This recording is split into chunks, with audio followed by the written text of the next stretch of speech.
Assalamualaikum warahmatullahi wabarakatuh. Anak-anak ibu, sekarang kita akan membahas mengenai pemerintahan Belanda di Indonesia ya. Ini diawali dari mulai sejarah berdirinya VOC ya. VOC itu singkatan dari Verenigd Oost-Indische Compagnie ya, atau orang kita bilang dalam bahasa Indonesia mereka sebagai company ya.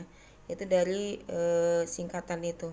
Atau kalau di bahasa Indonesia kan disebut juga sebagai Perserikatan Maskapai Perdagangan Hindia Timur atau Kongsi Dagang Hindia Timur. Berpusat di Jakarta atau dulu disebutnya sebagai Batavia.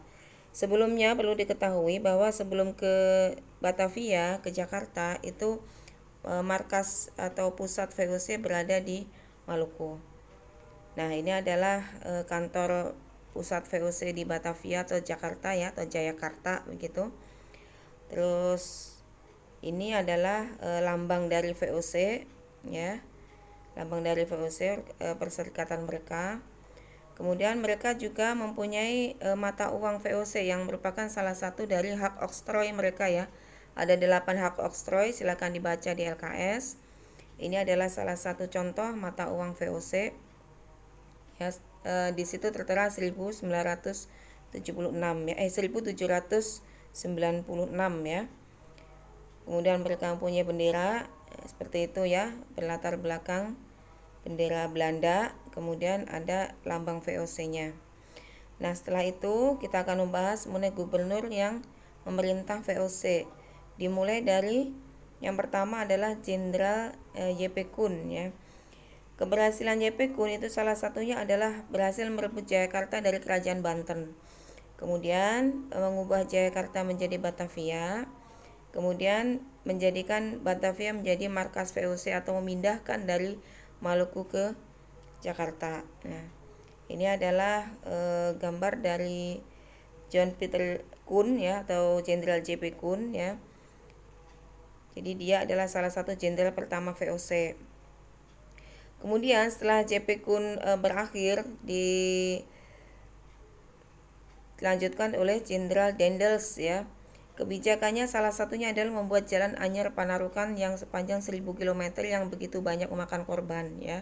Kemudian mendirikan benteng, kemudian menerapkan aturan penyerahan hasil bumi rakyat ke pemerintah Belanda dan mengadakan kerja paksa atau kerja rodi. Nah, ini adalah Jenderal Dendels ya. Nanti mengenai efek apa yang dari pemerintah Jenderal Dendels kita bahas di ini selanjutnya. Kemudian yang selanjutnya setelah Jenderal Dendels ada Jenderal Raffles ya. Sebenarnya Jenderal Raffles ini adalah gubernur EIC ya sayang ya, karena pada waktu itu Pulau Jawa sudah jatuh ke tangan Inggris. Jadi kebijakannya itu kebijakan pemerintah Inggris. Kebijakannya adalah salah satunya mengembangkan ilmu pengetahuan ya. Jadi dia lebih cenderung ke ilmu pengetahuan daripada ke yang lainnya ya. Makanya dia adalah merupakan salah satu pelopor pengadaan kebun raya Bogor ya. Salah satunya adalah menamakan bunga bangkai itu yang asli Indonesia itu dengan Rafflesia Arnoldi. Raffles itu adalah nama dia dan Arnoldi itu adalah istrinya ya. Kemudian menulis buku History of Java pada tahun 1817. Nah, ini adalah Jenderal Raffles ya. Ininya tuh. Ya.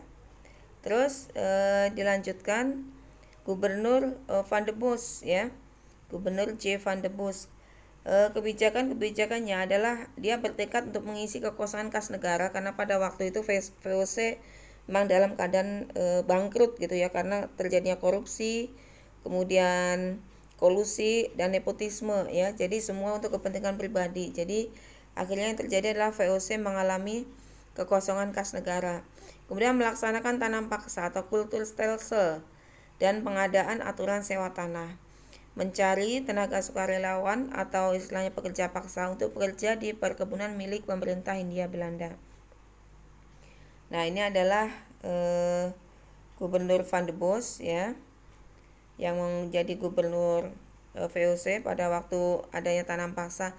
Nah, sistem tanam paksa yang dicanangkan oleh Van de Bos ini mempunyai beberapa aturan ya. Jadi sistemnya itu adalah sebagai berikut. 1/5 tanah penduduk itu harus ditanami tanaman yang sudah ditentukan. Kemudian tanah tersebut bebas pajak menurut aturan ya. Kemudian kalau gagal panen itu ditanggung pemerintah. Waktu tanam tidak boleh melebihi waktu tanam padi. Dan wajib tanam bisa diganti dengan penyerahan tenaga atau mungkin bekerja dengan sukarela. Tapi faktanya aturan-aturan ini bertolak belakang ya. Faktanya di lapangan tidak hanya 1/5 tanah penduduk yang ditanami, tapi hampir semuanya. Ya, di penduduk dipaksa untuk menyerahkan tanahnya untuk ditanami tanaman yang sudah ditentukan. Kemudian tanah tetap kena pajak ya. Dan ternyata gagal panen ditanggung oleh mereka, para petani ya.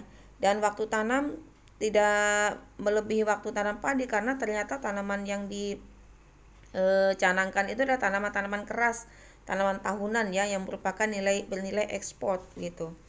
Terus selanjutnya adalah wajib tanam bisa diganti dengan penyerahan tenaga. Faktanya wajib tanam juga tetap berlaku, kemudian mereka juga tetap untuk melaksanakan kerja rodi begitu ya.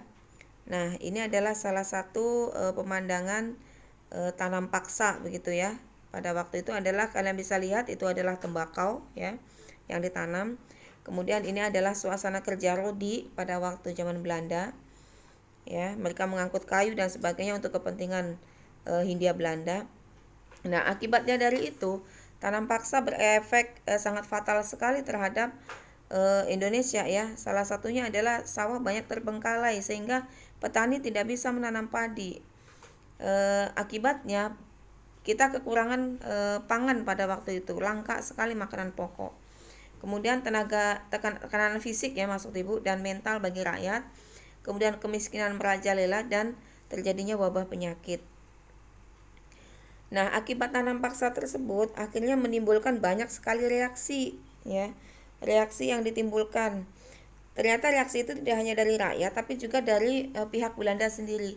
Salah satunya adalah reaksi para pengusaha yang menganggap tanam paksa tidak sesuai dengan ekonomi liberal.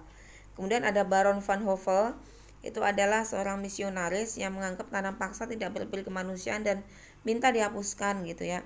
Dan yang paling terkenal adalah pernyataan atau tulisan Edward de Dekker yang sudah menulis buku Machiavelli yang mengkritik Mas Ibu ya, mengkritik aturan tanam paksa dan menggambarkan tanam paksa tersebut dalam cerita Adinda dan Ijah.